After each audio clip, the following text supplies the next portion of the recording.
Hello friends, this is Dr. Gowde from Goa. I am classical homeopathic practitioner since almost 20 years now, and today I will talk about drug abrotinum.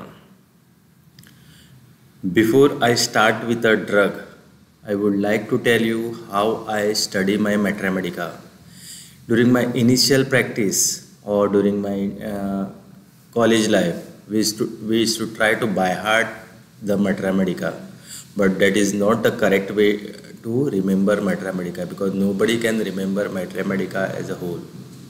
So what my seniors or my sir told me to do is try to read one drug. If you are reading say Aconite, try to read it from all the books, whichever literature you have, and make a note on a notebook only the common thing what you have found in all the literature. Say if you are reading from Boric, Kent, Allen Keynote, whichever book you are using, write the common, whatever common symptoms you find, you make a note of it and try to remember only those things.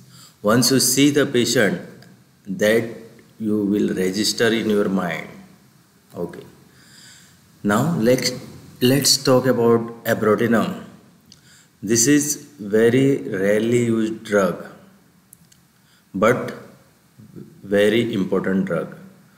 This can cure many cases. It belongs to the family Compositae and common name is southern wood, and it is a bush and leaves and stems of this plant is used. Tincture of these leaves and stem are used for making the medicine. In homeopathy there is nothing like one clinical condition or clinical condition where you can use any remedy. It is you can use this abrotinum drug even for cancer, but these are the common condition where I have used this drug, and most common is marasmus, rheumatism, diarrhea and fever.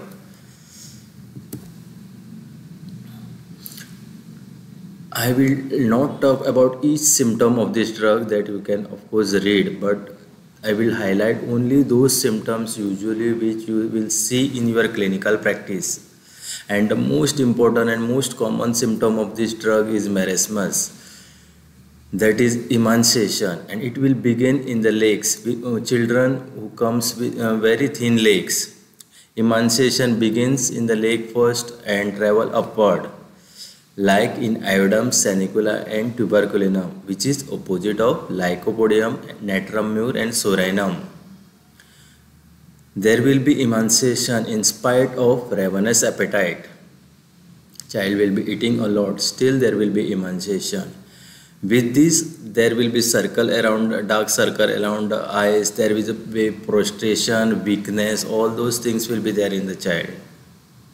So far as mind is concerned, patient is very irritable, and in many literature it is mentioned inhuman. That is, person would like to do evil things, cruel things, very violent.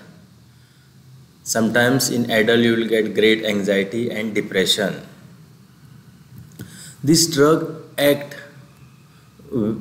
very much on stomach and abdomen. There will be ravenous appetite and the person will be emaciated. Patient will be passing undigested food particles. Very often you will get diarrhea and constipation alternating symptoms.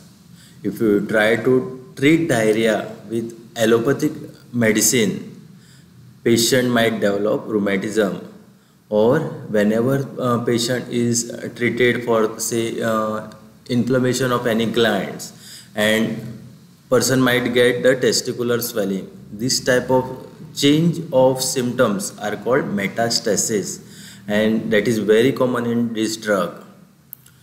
In abdominal symptoms, you will also get hemorrhoids which are very painful.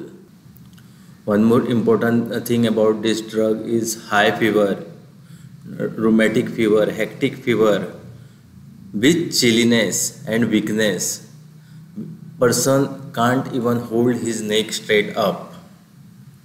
So that's it about this drug. Thank you for watching this video. Thank you.